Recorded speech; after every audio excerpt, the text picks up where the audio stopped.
যত দোষ নন্দ ঘোষ, মোহাম্মদ ইউনিসেরও একই হাল হয়েছে। একের পর এক ভুল সিদ্ধান্তে জর্জরিত ইউনিস সমস্যায় পড়লেই ভারত বিরোধী জিগির তুলে পরিত্রাণের পথ খোঁজে। তবে মোহাম্মদ ইউনিসের যতই ভারতের দিকে আঙ্গুল তুলুক, বাংলাদেশের সেনা বলছে দেশের সার্বভৌমত্ব হুমকির মুখে। বর্তমানে জটিল পরিস্থিতির মধ্যে রয়েছে বাংলাদেশ মিয়ানমার বর্ডার। বাংলাদেশের শিশুরাও এখন বুঝেছে ক্ষমতায় টিকে থাকার জন্য মোহাম্মদ ইউনিস এবং ওনার অনুগামীরা ভারত বিরোধী জিগিরকে তুরুপের তাস হিসেবে ব্যবহার করছে। মনে আছে আপনাদের, সেন্ট মার্টিন দ্বীপ আমেরিকাকে দিয়ে দিলে ক্ষমতা ছাড়তে হতো না বলে অভিযোগ করেছিল শেখ হাসিনা। অভিযোগ উঠেছিল বাংলাদেশের হাসিনা বিরোধী শিবির নির্বাচনে জয়ী হবার জন্য অর্থের বিনিময়ে সেন্ট মার্টিন দ্বীপ মার্কিন যুক্তরাষ্ট্রের হাতে তুলে দিতে চাইছিল। শেখ হাসিনা ক্ষমতায় থাকাকালীন তা সম্ভব হয়নি। অথচ সেই সেন্ট মার্টিন দ্বীপে বর্তমানে আমেরিকার সৈন্য দেখা যাচ্ছে বলে সূত্রের খবর। দক্ষিণ পূর্ব এশিয়ার এই অঞ্চলে শুধু সামরিক শক্তি বৃদ্ধির জন্যই নয়, বাণিজ্য বৃদ্ধির জন্য সেন্ট মার্টিন দ্বীপকে নিজেদের কবজায় করতে চাইছে আমেরিকা। তাই বাংলাদেশের রাজনীতিতে সেন্ট মার্টিন দ্বীপ এক গুরুত্বপূর্ণ বিষয়। অন্যদিকে রাখাইন মানবিক করিডোর নিয়ে কোনো ধরনের সিদ্ধান্ত নেবার এখতিয়ার নেই বাংলাদেশের অন্তর্বর্তী সরকারের প্রধান মোহাম্মদ ইউনিসের। এমনটাই হুঁশিয়ারি দিয়েছিলেন সেনাপ্রধান ওয়াকারুজ্জামান। কেন এই করিডোর নিয়ে এত উদ্বিগ্ন বাংলাদেশের সেনা? আসলে কি এই রাখাইন মানবিক করিডোর? এই করিডোর ব্যবহার করে কে কাদের সুবিধা করে দিতে চাইছে? এই করিডোরে অনুমতি দিলে কিভাবে বাংলাদেশের সার্বভৌমত্বে আঘাত আসতে পারে? অর্থের বিনিময়ে নিজের দেশের সম্পদ এবং ক্ষমতা অন্য রাষ্ট্রের হাতে তুলে দিলে কিভাবে অন্ধকার নেমে আসতে পারে বাংলাদেশে? একদিকে এই করিডোর চালু হলে অন্যদিকে সেন্ট মার্টিন দ্বীপ বিদেশি শক্তির হাতে চলে গেলে দক্ষিণ পূর্ব এশিয়ার দেশগুলোর কি কোনো ধরনের চ্যালেঞ্জের সম্মুখীন হতে হবে? অনেক প্রশ্ন এখন বাংলাদেশকে ঘিরে ঘুরপাক খাচ্ছে। নমস্কার, আমি দীপেন আর আপনারা দেখছেন নিউজ ভ্যানগার্ড। মোহাম্মদ ইউনিসের ভুল বিদেশ নীতিতে কিভাবে হুমকির মুখে বাংলাদেশের সার্বভৌমত্ব, সে বিষয়ে আজকের গুরুত্বপূর্ণ আলোচনায় আমার সাথে স্টুডিওতে রয়েছেন রাজ্যের বিশিষ্ট প্রকৌশলী তথা সমাজ সচেতক বিশ্বজিৎ চক্রবর্তী এবং বিশিষ্ট শিক্ষাবিদ ননীগোপাল দেবনাথ। আপনাদের দুজনকে স্বাগত আজকের অনুষ্ঠানে। বিশ্বজিৎবাবু, প্রথমে আপনার কাছে আসি। আজ বাংলাদেশের যে রিসেন্ট ডেভেলপমেন্ট দেখে কি মনে হচ্ছে, মোহাম্মদ ইউনিস কোন পথে নিয়ে যাচ্ছে দেশটাকে? আসলে মোহাম্মদ ইউনিস দু নৌকায় পা দিয়েছেন উনি, এবং যার ফলে ওনার প্রথমত যেটা, উনি যেভাবে ক্ষমতায় এসেছেন, এটা মানে বলতে পারে অভ্যুত্থানের, জনগণের একটা আন্দোলনের, স্টুডেন্টদের আন্দোলনের, যে আন্দোলনের একটা লক্ষ্য ছিল যে মানুষকে বোকা বানিয়ে ক্ষমতা দখল করা একটা সেকশনের, জামাত যেটাকে বলা হয়, ইয়াং জেনারেশন, ওইটা ব্যাক ছিল আমেরিকার। আবার এদিকে এখন আবার লালমনিরহাট এবং ওইদিকে পেছনে ওনাদের যে গ্যাসের ব্যাপার, এটা ভূগর্ভস্থ গ্যাস আছে, এটা নিয়ে চীনের সাথে করছে একটা অ্যালাইনমেন্ট। কিছুদিন আগে উনি গেলেন চীন সফরে গিয়ে বড় বড় লেকচার দিলেন। দু নৌকায় পা দিয়ে উনি মহাবিপদে পড়েছেন। মানে those who want to please everybody can please nobody, এই অবস্থায় হয়েছে এখন।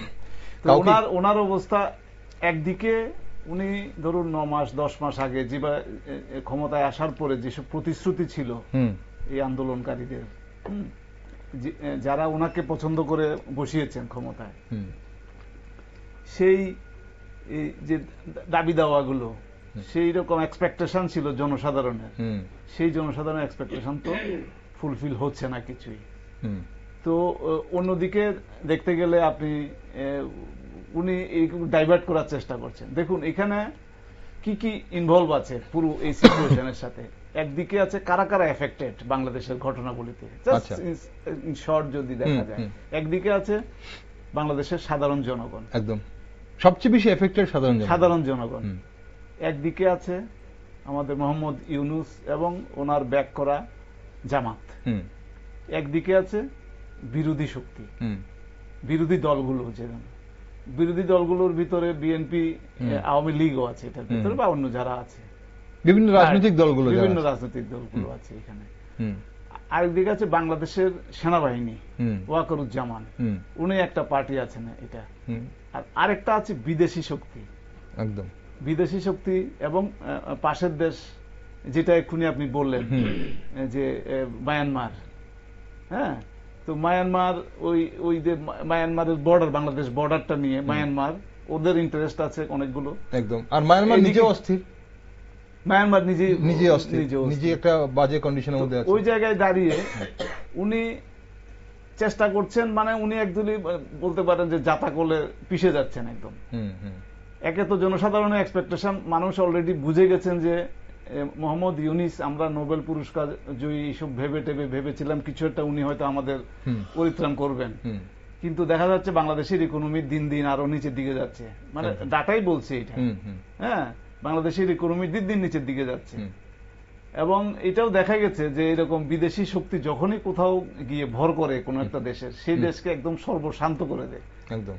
তো এই কিছুদিন আগে, কিছুদিন কালকেই তো আমাদের প্রাইম মিনিস্টার একটা কথা বলেছেন যে আমাদের গুজরাটে গিয়ে, যে বাংলাদেশের সাধারণ জনগণের সাথে আমাদের কোনো, আর পাকিস্তানের সাধারণ জনগণের সাথে আমাদের কোনো কিছু নেই, কিন্তু সাধারণ জনগণের জেগে ওঠার দরকার আছে। জেগে না উঠলে পরে কি হবে, তোমরা রুটি খাবে না গুলি খাবে, এটা তোমাদের বিচার করতে হবে। কারণ আর্মি ওই দেশে, পাকিস্তানে যেরকম আর্মি মানে আতঙ্কবাদ বা সন্ত্রাসবাদকে, হিন্দু বিরোধিতার পথে গিয়ে মানে ওদের টাকা পয়সা বানাচ্ছে, এগুলো ক্ষমতা দখল করছে, এটা সিমিলারলি এখানে জামাত, এবং জামাতের হেড হিসাবে মোহাম্মদ ইউনুস, ওনার বিরুদ্ধে প্রচুর এলিগেশন আছে, অনেকগুলো কোটি টাকার উনি ঋণ মানে মাফ করে নিয়েছেন, বা অনেক কিছু টাকা টুকু এখান থেকে নিয়ে নিচ্ছেন ক্ষমতায় বসে। তো এরকম এলিগেশন আছে, এবং এটা বাস্তব এটা, কারণ এখন সোশ্যাল মিডিয়াতে, বাংলাদেশ সোশ্যাল মিডিয়াতে জনসাধারণের বিক্ষোভটা প্রকাশ পাচ্ছে। এবং আমি তো দেখলাম বাংলাদেশের বুদ্ধিজীবী মহলও এটা বুঝে যাচ্ছে, এবং যত তাড়াতাড়ি বুঝে, এটা বাংলাদেশের জন্য এটা ইকুয়ালি প্রযোজ্য, যে পাকিস্তানের সাধারণ জনগণ জেগে উঠলে পরে ওরা বাঁচবে। সিমিলারলি বাংলাদেশের সাধারণ যে জনগণ আছে, যারা আপনার এগুলো অবজার্ভ করছেন, ওনারা বাড়িতে বসে থাকলে কিন্তু ওনাদের তাদেরকে জেগে উঠতে হবে। এবং এই ধরনের যে অপরচুনিস্ট এলিমেন্ট গুলো, মোহাম্মদ ইউনুস বা অরুণ, এইরকম জামাত, এই ধরনের এগুলো অপরচুনিস্ট যে এলিমেন্ট গুলো, যারা শুধু শুধু পয়সা বানানোর জন্য, অনেক অনেক ইয়ং যারা নেতা ছিল ওই আন্দোলনের, ওরা এখন কুটিপতি অনেক কিছু হয়ে যাচ্ছে, বড় বড় দামি দামি গাড়িতে ছাত্র নেতারা, যারা যাদের খাওয়া জুটতো না, ওরা কুটিপতির উপরে, এক একজনের ওই দিন দেখলাম 1300-1400-2000 কোটি টাকা ওদের ব্যাংক ব্যালেন্স হয়ে যাচ্ছে। তো এইসব জায়গায় মানে এখন এগুলো থেকে একমাত্র বাঁচাতে পারে মানে সাধারণ জনগণই জেগে উঠলে পরেই ওরা বাঁচবে। আদারওয়াইজ কি হবে, ওই একে তো বাংলাদেশের অবস্থা তো আরো শোচনীয় হবে, কেননা বাংলাদেশের দুটো নৌকায় উনি মোহাম্মদ ইউনিস মানে তো এই সিদ্ধান্তের ফলে কি হবে, ওনার আলটিমেটলি মানে শোচনীয় পথে যাচ্ছে বাংলাদেশ, একদম ধ্বংস হয়ে যাবে এরকম জায়গায়, এরকম পরিস্থিতিতে পৌঁছেছে। আসবো আপনার কাছে আরেকবার। স্যার, আপনার কি মনে হয় এই যে রিসেন্ট ডেভেলপমেন্ট চলছে বিশেষ করে বাংলাদেশে, এবং ইদানিং কালে বিগত এক সপ্তাহের মধ্যে আমরা যেভাবে সেনাবাহিনীকে, সেনাকর্তাকে বা সেনা প্রধানকে বিশেষ করে আমরা দেখেছি কথা বলতে বা প্রতিক্রিয়া দিতে, এবং মোহাম্মদ ইউনিস বা অন্তর্বর্তী সরকার যেসব সিদ্ধান্তগুলো নিচ্ছেন, সেই সব সিদ্ধান্ত কোনটা নিতে পারেন, কোনটা নিতে পারেন না, স্পেসিফিক ভাবে কিন্তু বলছিলেন, এবং সেনার মধ্যেও যে একটা দ্বন্দ্ব চলছিল বলে একটা স্পেকুলেশন চলছিল বা একটা ন্যারেটিভ বাজারে ছড়িয়েছিল, সেটাও কিন্তু সেনা এটা ক্ল্যারিফাই করেছে এবং সেনাবাহিনীর অবস্থানটা ক্লিয়ার করেছে। তো এই রিসেন্ট ডেভেলপগুলো দেখে কি মনে হয়, মোহাম্মদ ইউনিসের কি মানে আসলেও এই মুহূর্তে বাংলাদেশে কিছু হওয়ার সম্ভাবনা আছে, না মোহাম্মদ ইউনিস যেভাবে চলছে দেশটাকে সেদিকে নিয়ে যাচ্ছে, মানে সেভাবেই চলবে? মোহাম্মদ ইউনিস বাংলাদেশের ক্ষমতায় যে বসেছে, এটা তো 100% অবৈধ। কারণ এখন যেটা খবরে প্রকাশ পাচ্ছে, ওনার শপথ গ্রহণই হয়নি, যে না সুপ্রিম কোর্টের প্রধান বিচারপতি না রাষ্ট্রপতি ওনার শপথ করিয়েছেন। কারণ কি, উনি যখন ক্ষমতার মসনদে বসেন তখন নাকি ওরা আর্মির ঘেরাটোপে ছিলেন, হেফাজতে ছিলেন। হ্যাঁ, তো ছিলেন প্রধান বিচারপতি। হ্যাঁ, প্রধান বিচারপতি। তাহলে ওনার তো এটাই তো অবৈধ। এখন এটাকে লিগ্যালাইজ করার জন্য চেষ্টা চরিত্র হচ্ছে। দ্বিতীয়ত হলো এই যে ইউনূস আসলে কেউ না, ইউনূস হলেন বাংলাদেশের যে স্বাধীনতা বিরোধী শক্তি রেজাকার, সেই রেজাকারের মুখ হলেন ইউনূসকে আমেরিকা বহু বছর ধরেই তাকে প্রজেক্ট করে রেখেছে। সেই প্রজেকশনের ফল হিসাবে সে কিন্তু এখানে এসে বসছে। আর তাদের যে উপদেষ্টা যারা আছে, উপদেষ্টাদের মধ্যে ম্যাক্সিমামই বিদেশি নাগরিক। কেউ হয় আমেরিকান, সুইজারল্যান্ড, কেউ ভিন্ন ভিন্ন ভিন্ন দেশের নাগরিকত্ব ওরা আছে।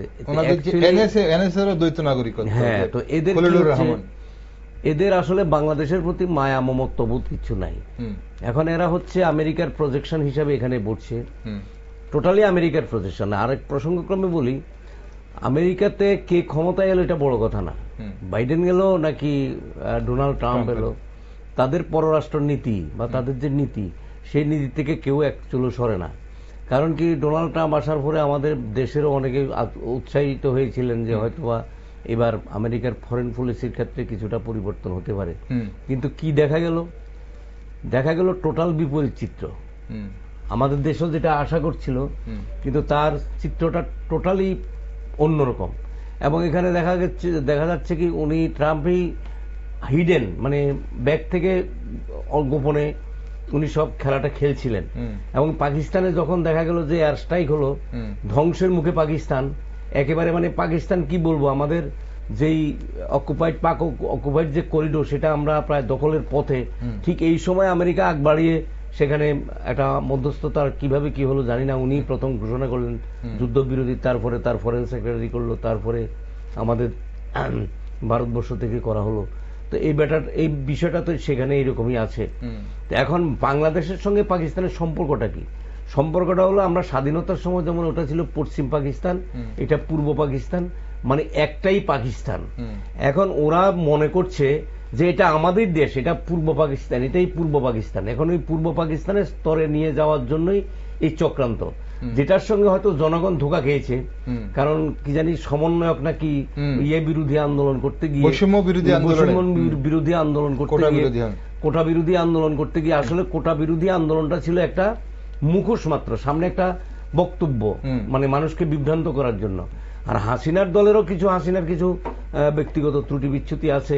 হাসিনাও সাপের মুখে আর ব্যাঙের মুখে সমানে চুমু দিতে গিয়েছিলেন। এখানে মৌলবাদীদেরকেও মানে ততটা সেভাবে আগের থেকে কন্ট্রোল করেননি, না করার ফলে এরা পত্র পল্লবে বিকশিত হয়েছে এখানে, মানে রেজাকার যে শক্তিটা, যে পাকিস্তান। নাইলে এটা কি ভয়ঙ্কর ব্যাপার। তো এই যে এত মুক্তিযুদ্ধে কোনো ভূমিকা ছিল না ইউনিসের, এবং তাদের কারোরই ছিল না। এখন এরা বলছে ভয়ঙ্কর কতটা, শুধু হিন্দু বিরোধী বললে হবে না, ভয়ঙ্কর কতটা, যারা যারা মুক্তিযুদ্ধে অংশগ্রহণ করেছে, এরা বলছে তাদেরকে ক্ষমা চাইতে হবে, বলছে এই যে রাজাকার বাহিনীগুলো যারা এখন বাংলাদেশের ক্ষমতা দখল করে আছে। তাহলে ভয়ঙ্কর পরিস্থিতি বাংলাদেশের। এবং এটা শুধু বাংলাদেশের পরিস্থিতি না, সেখানে এই যে এসে সমস্ত মৌলবাদী যত গোষ্ঠী আছে বর্ডার খুলে দিয়েছিল ইউনূস প্রথম এসেই। তারপরে আজকেও আমি দেখলাম একটা, এখানে কি জানি যাবজ্জীবন কারাদণ্ড না ফাঁসির দণ্ডাজ্ঞাপ্রাপ্ত ছিল, তাকেও ছেড়ে দেওয়া হয়েছে। এইরকম যত রকম ক্রিমিনাল আছে সবগুলোকে ছেড়ে দিয়েছে। অর্থাৎ বাংলাদেশটা এখন পাকিস্তানের মতোই, জনগণ বাদ দিয়ে এখন যারা ক্ষমতায় আছে, এরা পাকিস্তানটাকে, বাংলাদেশটাকে এখন একটা সন্ত্রাসবাদী রাষ্ট্রে পরিণত করার জন্য চেষ্টা করছে। এখন জনগণের মধ্য থেকে এখানে আমেরিকার আর পাকিস্তানের আর্মি আর বাংলাদেশের আর্মির মধ্যে ডিফারেন্স আছে। এখানে ওয়াকারুজ্জামান যে উনি যে সেনাপ্রধান, ওনাকেই খুন করার জন্য প্ল্যান করেছিল, ওনাকে হত্যা করবে, ক্ষমতাচ্যুত না, ওনাকে শেষ করে দেবে, এরকম একটা প্ল্যান ছিল। এটা যখন আউট হয়ে গেল, ওয়াকারুজ্জামান যখন বুঝতে পারলেন এবং তার বিরুদ্ধ শক্তি অর্থাৎ মৌলবাদী শক্তি যারা, মানে রাজাকারপন্থী যারা আর্মির মধ্যে আছে, এদেরকে দিয়ে কাজটা করাবার চেষ্টা করেছিল, উনি টের পেয়ে ওদেরকে সেখান থেকে অনেককে পদত্যাগ করিয়েছেন। এখন সেনাবাহিনীরা কিন্তু ইউনূসের পক্ষে নাই, মানে উনি সেভাবে হাত, মানে ওদের পক্ষে যাচ্ছেন না। আর বাংলাদেশে এরা যতই বলুক আওয়ামী লীগকে মানে শেষ করে দেবে। এখন শেখ হাসিনা ক্ষমতায় থাকার সময় যে বাংলাদেশের কিছু জনগণ বিভ্রান্ত হয়েছিল, শেখ হাসিনার বিরুদ্ধে গিয়েছিল, তারা ইদানিং কালে হাড়ে হাড়ে টের পাচ্ছে যে মানে কত ধানে কত চাল। দ্বিতীয়ত হলো আরেকটা পয়েন্ট, সেটা হলো এই যে বৈষম্য বিরোধী যারা ছাত্র আন্দোলন করেছিল বা কোটা বিরোধী, তখন ওরা বলছিল যে 26 লক্ষ ভারতীয় নাকি বাংলাদেশে চাকরি করছে। শেখ হাসিনাকে নাকি বাংলাদেশকে সমস্ত কিছু সুযোগ সুবিধা দিয়ে দিচ্ছে। বাংলাদেশের পণ্য বয়কটের জন্য আমরা দেখেছি সোশ্যাল মিডিয়াতে এরা ঘুরে ঘুরে দোকানে দোকানে গিয়ে ভারতবর্ষের পণ্য যাতে বিক্রি না করে তার জন্য ওরা পিকেটিং করেছে। এখন যেই মাত্র ভারত তার পণ্য আমদানি রপ্তানির ক্ষেত্রে একটা নিষেধাজ্ঞা জারি করেছে, কিছু পুরো করেননি আর কি, পুরো করলে গুলো অবস্থা খুব আরো খারাপ হয়ে যাবে।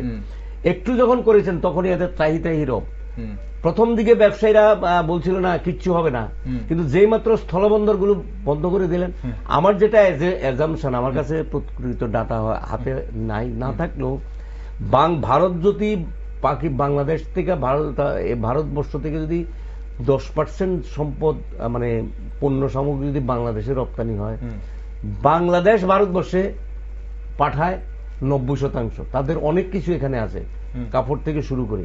এখন এর অর্থ এই না যে এই পণ্যগুলি ভারতবর্ষের না হলে চলবে না।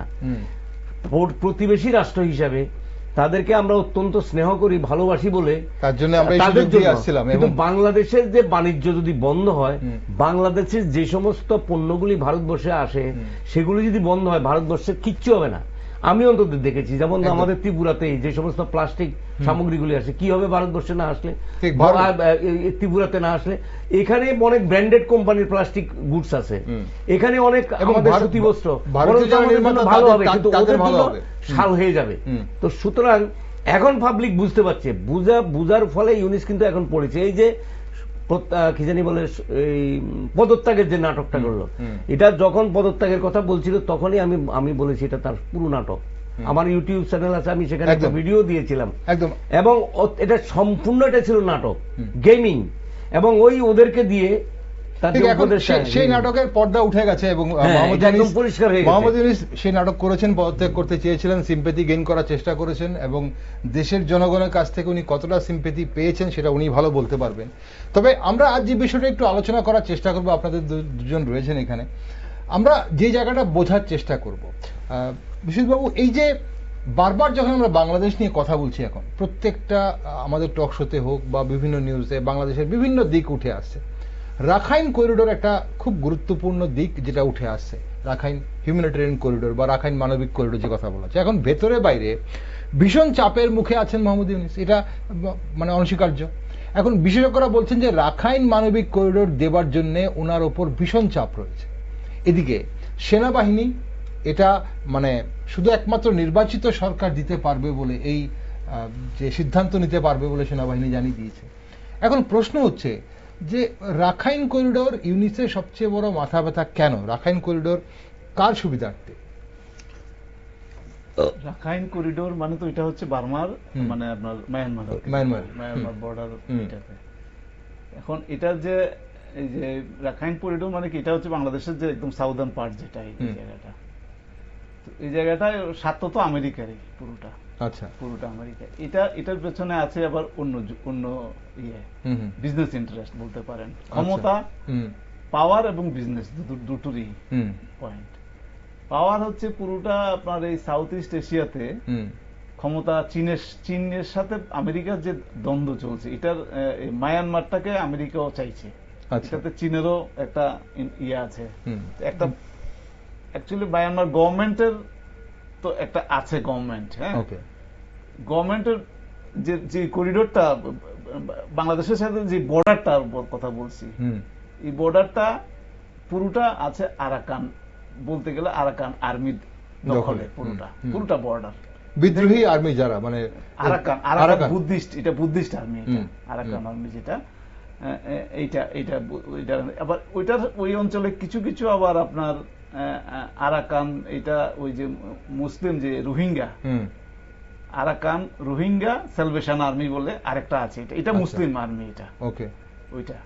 তো বেসিক্যালি বুদ্ধিস্টরা কোনো সময় তো অস্ত্র হাতে নেয় না, একটু ঠান্ডা। কিন্তু এই যে রোহিঙ্গারা যখন এই পার্টটাতে গেল, এই যে বর্ডার এরিয়াটাতে, যেটা মানে বাংলাদেশ এবং মায়ানমার বর্ডার এরিয়াটাতে, ওই জায়গাটাতে গিয়ে ওরা গিয়ে ওইখানে মানে বিশেষ করে বুদ্ধিস্ট মহিলাদের উপরে অত্যাচার শুরু করেছে। তখন ওরা খেপে গিয়ে ওরা সশস্ত্র নিয়েছে, পন্থা নিয়েছে, বুদ্ধিস্ট যেটা আছে এটা। তো এবং ওরা তখন দেখা গেছে মায়ানমারের যে আর্মি আছে ওইটা জায়গাটা একটু পর্বত, মানে একটু ডিফিকাল্ট এরিয়া, ওরা ওইদিকেও এটা কোনো সময় ওদেরকে সাপোর্টে আসেনি, আচ্ছা, এই ওদের বাঁচানোর জন্য। তো যার ফলে ওরা একটা সশস্ত্র আরাকান আর্মি এবং পুরোটা কন্ট্রোল করছে আরাকান আর্মি। এরা রাখাইন স্টেটে রয়েছে, রাখাইনে।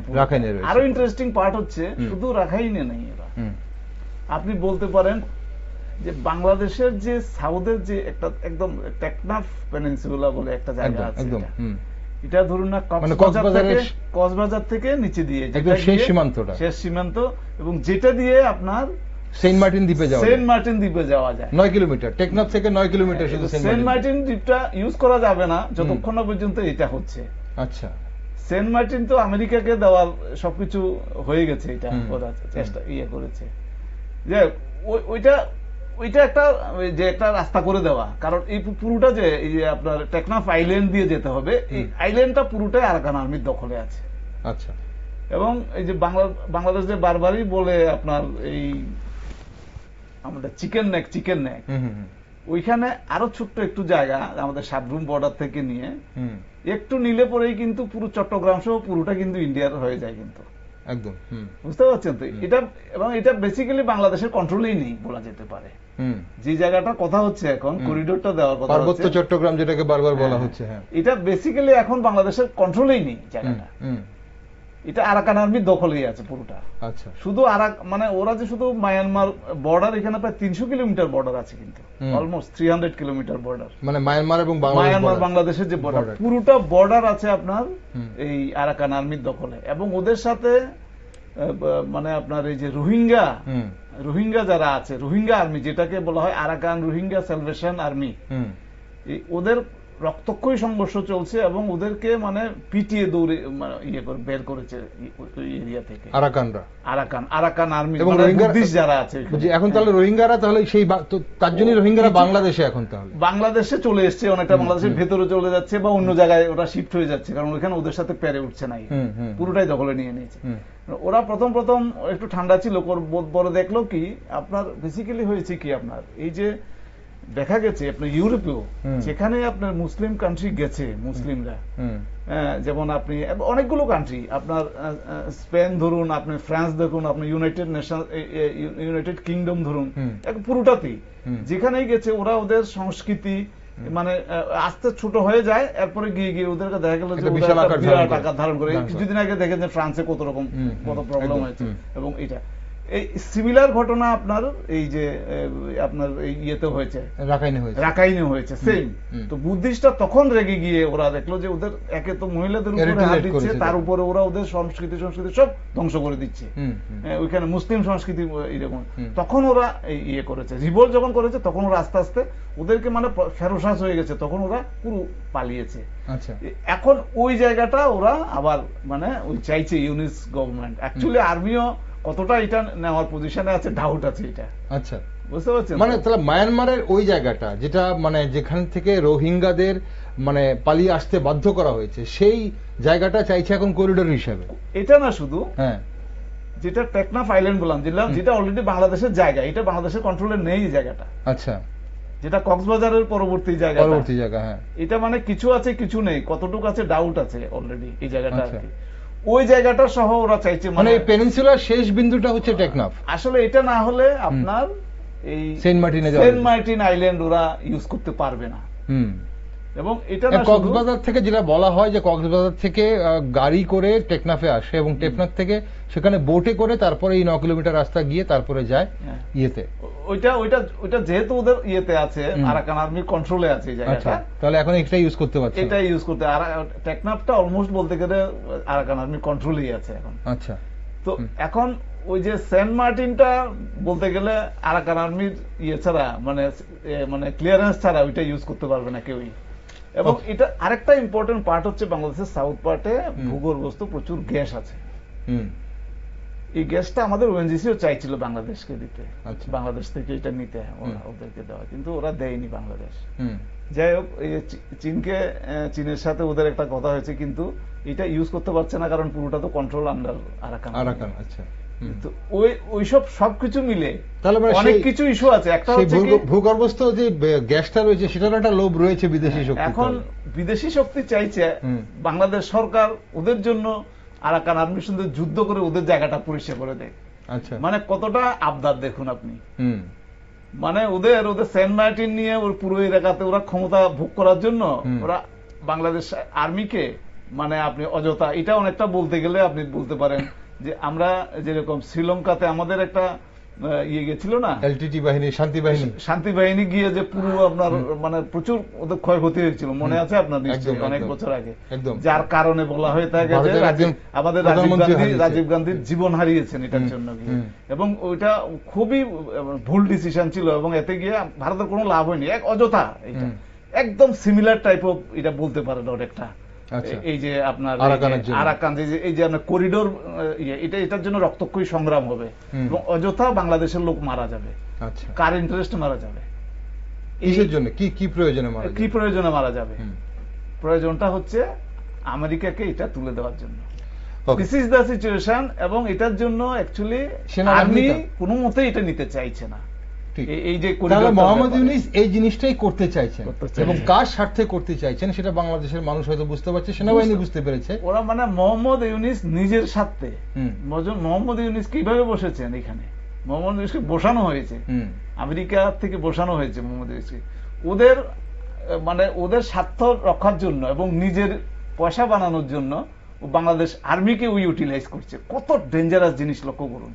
এবং বাংলাদেশ আর্মি এবং বাংলাদেশ জনগণের জন্য এটা কিছুতেই দিতে চাই যে, এবং এই জন্য আমি বলছিলাম বাংলাদেশের জনগণের বোঝার সময় হয়ে গেছে যে কারা কাদেরকে ক্ষমতা দিয়েছে এবং এরা কাদের ইন্টারেস্ট দেখছে, এটা দেখার দরকার। ঠিক স্যার, এই জায়গাটাতে আপনার কি মনে হয়, মানে এই যে রাখাইন করিডোর নিয়ে এত কথা হচ্ছে এখন বাংলাদেশের অস্থিরতার মধ্যে, বাংলাদেশের যে ভেতরে যে রাজনৈতিক সংকট বা রাজনৈতিক অস্থিরতা সেটা তো একটা অন্য বিষয়, কিন্তু বিদেশ নীতিতে বিভিন্ন ভুল ডিসিশন নিচ্ছেন মোহাম্মদ ইউনূস, এবং সেই সব ভুল ডিসিশনের জন্য বাংলাদেশ দিন দিন মানে একটা ব্যাকওয়ার্ড সিচুয়েশনে যাচ্ছে। একটু বলি, এটা ভুল না, এটা কনসিয়াসলি মানে ইউটিলাইজ, হ্যাঁ কনসিয়াসলি, রাইট, মেটিকুলাসলি ডিজাইন হবে, ওনার ভাষায় মেটিকুলাসলি ডিজাইন করা হচ্ছে, মানে দেশের সর্বনাশ করার জন্য। এখন এটা মনে হচ্ছে যে এটা যাবতীয় ইউনূস বোধহয় ভুল করছে, কিন্তু তো এটা ওই সেই মানে সূক্ষ্মভাবে পরিচালনা করা হয়েছে এবং তার জন্য করছে। আপনার কি মনে হয় এটাতে কি প্রভাব পড়তে পারে? শুধু বাংলাদেশের সার্বভৌমত্ব নয়, এই যে দক্ষিণ পূর্ব এশিয়ার যে বিভিন্ন দেশগুলো রয়েছে তাদের মানে ভূ রাজনীতিতে কি ধরনের প্রভাব পড়তে পারে এই রাখাইন মানবিক করিডোর যদি পারমিশন দিয়ে দেওয়া হয়? এতে তো অ্যাকচুয়ালি ইউনূসের কোনো ভূমিকাই নেই। ইউনূস তো একটা পুতুল হিসাবে, পাপেট হিসাবে কাজ করছে আমেরিকার, এবং এখানে জিও পলিটিক্স যেটা আমেরিকার আর কি, এটার অঙ্গ হিসাবে এখানে চীন আছে আবার একটা। কারণ কিছুদিন আগে বাংলাদেশের মানুষকে এমনভাবে মাথায় ঢুকিয়ে দেওয়া হচ্ছিল যে চীন আমাদেরকে রক্ষা করবে, যার জন্য ভারতবর্ষের চিকেন নেক ভারতবর্ষ 8 ঘন্টার মধ্যে কলকাতা দখল করবে, এগুলির জন্য বলছিল হ্যাঁ দখল হয়ে যাবে, এগুলির জন্য বলছে চীন আমাদের কাছে আছে, চীন আমাদের পেছনে আছে। কিন্তু এগুলি তো মূর্খ, জানে না চীনের যে মার্কেট ভারতবর্ষে, চীন এই মার্কেট নষ্ট করার জন্য বাংলাদেশকে নষ্ট করবে না। আর ভারতবর্ষের এখানে ভারতবর্ষের চিরাচরিত যদি আমি বলি শত্রু কেউ যদি ন্যূনতম 1% আমেরিকাকে বিশ্বাস করে কোনো ভারতবর্ষী, তাহলে এর মতো মানে উনি ভুল করবেন, এটা একদম নিশ্চিন্ত। তাহলে আমেরিকা যে এখন মানবিক করিডোরের কথা বলা হচ্ছে, আমেরিকা এত ধূর্ত, এরা সরাসরি না এসে রাষ্ট্রসংঘকে দিয়ে কাজটা করাবার চেষ্টা করছে, বলছে এটা রাষ্ট্রসংঘের মানবিক করিডোর কাদের জন্য? এরা যে বলে অ্যাকচুয়ালি তো এই বাংলাদেশে যারা মৌলবাদী আছে ওদের দেখো, এদের যে এই যে ইয়েরা কি জানি বলে ওই রোহিঙ্গা, তো মুসলমান যদি সেখানে বিতাড়িত হয়, মুসলমানরা যদি নির্যাতিত হয়, তাহলে এটা নির্যাতনটার অ্যাকচুয়ালি ইনডাইরেক্টলি করাচ্ছে আমেরিকা। তাহলে এদের তো বিপক্ষে যাওয়ার কথা আমেরিকার, কিন্তু এরা এখানকার বাংলাদেশের যে মৌলবাদীকে ইউনূস সহ, কারণ ইউনূস এসেই তার যে গ্রামীণ ব্যাংকে 500 কোটি না কতটুকু কোটি টাকার ঋণ ছিল সেটা নিজেরটা নিজে মুকুব করে নিয়েছে। এখন যারা এই সমস্ত যারা সমন্বয়ক যারা আছে, উপদেষ্টারা, এদেরকে আমেরিকা অনেক আগের থেকেই টাকা দিয়ে দিয়ে তাদেরকে একটা এক একজন কোটি কোটি টাকার মালিক হয়েছে, শয়ে শয়ে কোটি টাকার মালিক। বাংলাদেশের জনগণ বুঝতে পারেনি বিষয়টা, জনগণ ভাবছে এটা বুঝি অন্যরকম ব্যাপার, কিন্তু এখন বুঝতে পারছে যে আসল হোয়াট ইজ হোয়াট। এখন রাখাইন যে করিডোরটা যেটাকে ব্যবহার করা হচ্ছে এবং সেন্ট মার্টিন দ্বীপ, এটা তো অনেক আগের থেকেই মুজিবকেই চেষ্টা করেছিল আমেরিকা সেন্ট মার্টিন দ্বীপ নেওয়ার জন্য। কারণ এখানে সে যদি একটা যদি মানে বিমান ঘাঁটি যদি করতে পারে, তাহলে এই যে দক্ষিণ পূর্ব এশিয়াটাকে সে যেটা করছিল আফগানিস্তানকে কেন্দ্র করে সেখান থেকে মার খেয়ে গেল। পৃথিবীতে একমাত্র আমেরিকা বিশ্ব রাজনীতিতে সন্ত্রাসবাদের জন্মদাতা, সন্ত্রাসবাদের জন্মদাতা হলো আমেরিকা। এবং এই যে সাদ্দাম হোসেন আমেরিকার বিরুদ্ধে দাঁড়িয়েছিল, কারণ এখানে মধ্যপ্রাচ্যের যে তেল সাম্রাজ্য, এটাকে আমেরিকা নিজে তেলটার উপরে সাম্রাজ্য বিস্তার করছিল, সেখান থেকে তেল নিয়ে যাচ্ছিল। একমাত্র সাদ্দাম হোসেন বাধা দিয়েছিল। সাদ্দাম হোসেনকে কি সেখানে ওই বায়োলজিক্যাল ওয়েপন আছে বলে সাদ্দাম হোসেনকে খুন করা হলো সেখানে। তাহলে এদের মাথায় এই যে পাকিস্তান বা বাংলাদেশের যারা মৌলবাদী আছে তাদের মাথার মধ্যে এমন ভাবে এরা ঢুকিয়ে দিয়েছে ভারত বিদ্বেষ। এখন এইটা জনগণের মধ্যে পর্যন্ত গিয়ে পৌঁছেছে, ভারত বিদ্বেষটা। এখন সেই জন্য ভারত যতই ওদের পক্ষে কথা বলুক, ভারত যতই ওদেরকে সাহায্য করুক, এরা ভারতবর্ষের বিপক্ষেই চলে যাচ্ছে এই মৌলবাদীরা। সাধারণ মানুষ এখন লাভ হয়েছে এটা, বা শেখ হাসিনার পক্ষেই এখন মানুষ বলছে যে আমরা আগেই ভালো ছিলাম। এখন এই সেন্ট মার্টিন দ্বীপ বা এই যে কি জানি রাখাইন যে করিডোরটা, এখন এখানে মানে অ্যাকচুয়ালি এখানে পরিস্থিতি অত্যন্ত জটিল। মানে বাংলাদেশটা, এখানে বিশ্বজিৎবাবু বলছিলেন বাংলাদেশে একটা বিশাল বড় রক্তক্ষয়ী সংগ্রাম হওয়ার জন্য লক্ষ লক্ষ লোকের আবার মৃত্যুমুখে পতিত হওয়ার দিকে যাচ্ছে বাংলাদেশের। এই যে ইউনিস তো হঠাৎ করে চলে যাবেন, দেশ ত্যাগ করে চলে যাবেন যে কোনো মুহূর্তে, কিন্তু এই রাখাইনকে কেন্দ্র করে এবং এখানে যে আরাকান আর্মিরা ঢুকে গেছে টোটালি এটা এদের কন্ট্রোলে। এখানে মায়ানমার যে সরকার আছে ওরা কি এটা ছেড়ে দেবে?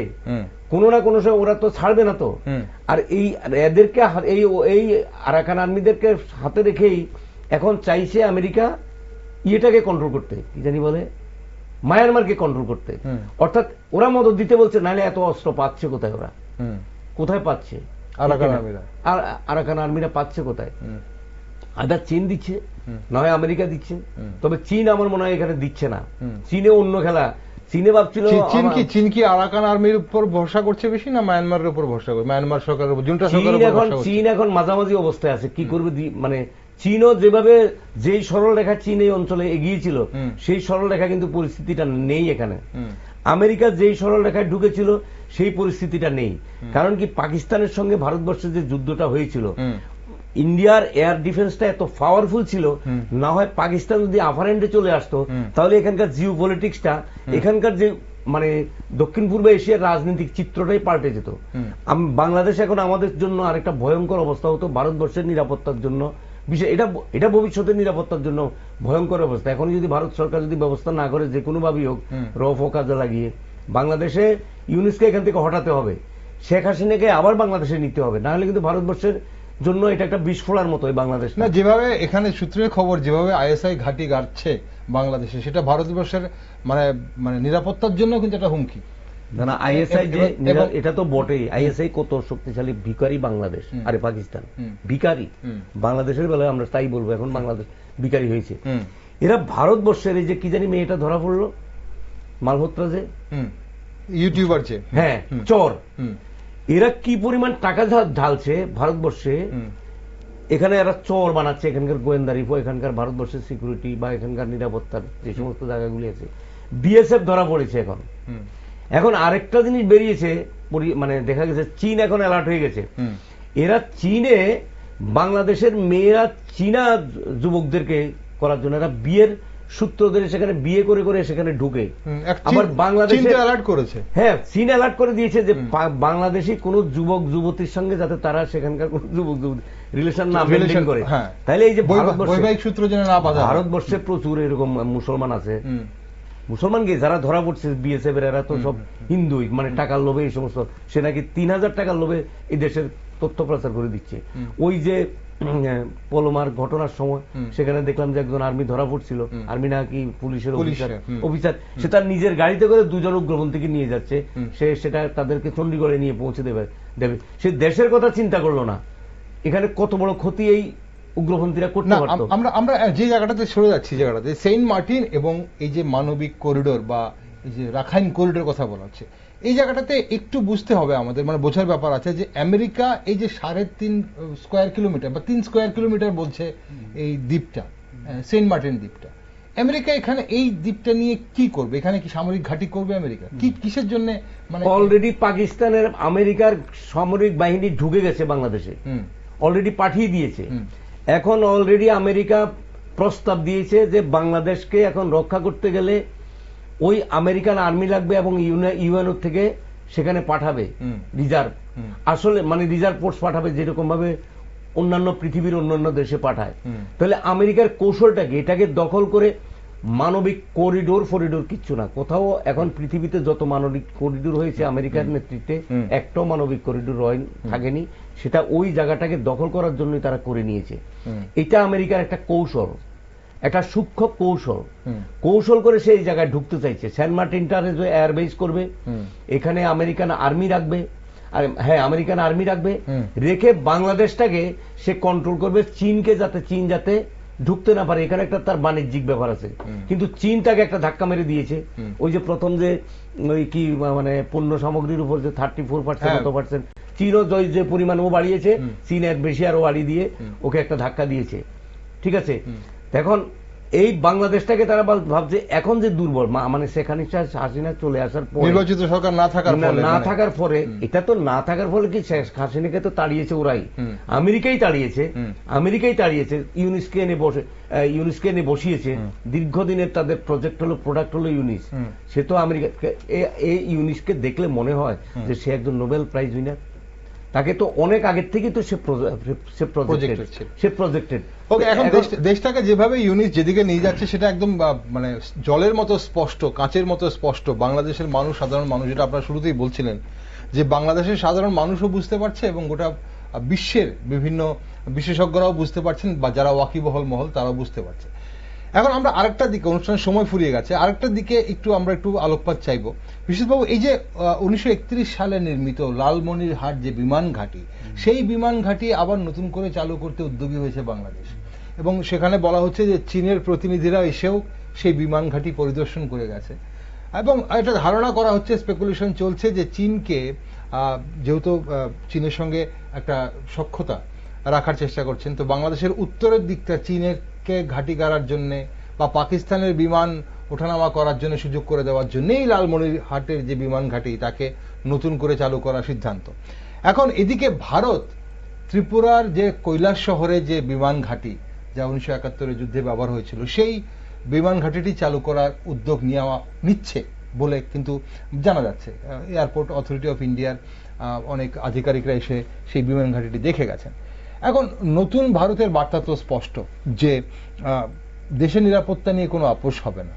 এটা কি সেটার বার্তাকে আরো স্পষ্ট করছে? না, দেখুন, এই মোহাম্মদ ইউনিস থাকবেন কি থাকবেন না জানি না, তো বাংলাদেশের জনগণের, আমি বারবার বলবো একটা কথা, জনগণ এবং আর্মি সবারই খুব সচেতন হওয়ার দরকার আছে। এখনের যে ভারত, এই ভারত কিন্তু পরিষ্কার কিন্তু বুঝিয়ে দিয়েছে যে টেরোরিস্ট বা উগ্রপন্থা বা কোন রকমের ভারতকে অ্যাটাক করার কোন রকমের যে কোনো একটা অ্যাপ্রোচ যেটাই থাকবে, শুধু যে উগ্রপন্থা কেনা, শুধু উগ্রপন্থা কেনা, যে দেশ ওদেরকে এগুলো করছে, জামাতের মতো দলগুলো, আশ্রয়দাতা বা পরিচালনা যারাই করছে, ওদেরকে তো করবেই, সঙ্গে সঙ্গে ওই দেশটাকেও ওরা শত্রু হিসেবে ধরে অ্যাটাক করবে। এবং ভারতের সবচেয়ে আরো ইন্টারেস্টিং ব্যাপারটা হচ্ছে এটাই যে ওদের দেশে হাজারো বিভক্ত, পাকিস্তান বলুন বাংলাদেশ বলুন, হ্যাঁ, ওদের দেশে আপনার ইউনিটি বলতে কিছু নেই। দেখুন না, একদিকে আর্মি, আমি 4টা দেখালাম আপনি, একদম বাংলাদেশের ভেতরে 4টা, একটা বিরোধী, একটা একটা জনগণ, একটা আর্মি, একটা ইউনিসেফ, জামাত, বিভিন্ন রকমের ভাগ আছে। অথচ ভারতে কিন্তু বিশ্বের সব জায়গায় গিয়ে গিয়ে ভারত কিন্তু ওদের কিন্তু আপনারা লক্ষ্য মুখোশ খোলা হচ্ছে, পাকিস্তানের মুখোশ খোলা হচ্ছে, এবং এটা জয়েন্ট পার্লামেন্টারি ডেলিগেশন, যেটাতে সব পার্টির রাজনৈতিক দল এখানে কোনো ব্যাপার নেই, এখানে সবাই ইমেজটা পুরোটা ইন্ডিয়া পরিষ্কার খোলাখুলি করে দিচ্ছে সারা পৃথিবীকে, যে দেখো তোমরা এটা জেনে রাখো। এবং আমরা কিন্তু এই অপারেশন সিন্দুর বন্ধ হয়নি, যেখানে আমাদের উপরে মানে কোন রকমের অ্যাটাক দেখবে তখন আবার এটা আমরা লেগে যাব, এবং যে দেশ এটাকে সাপোর্ট করবে ওরাও আমার শত্রু হয়ে যাবে তখন।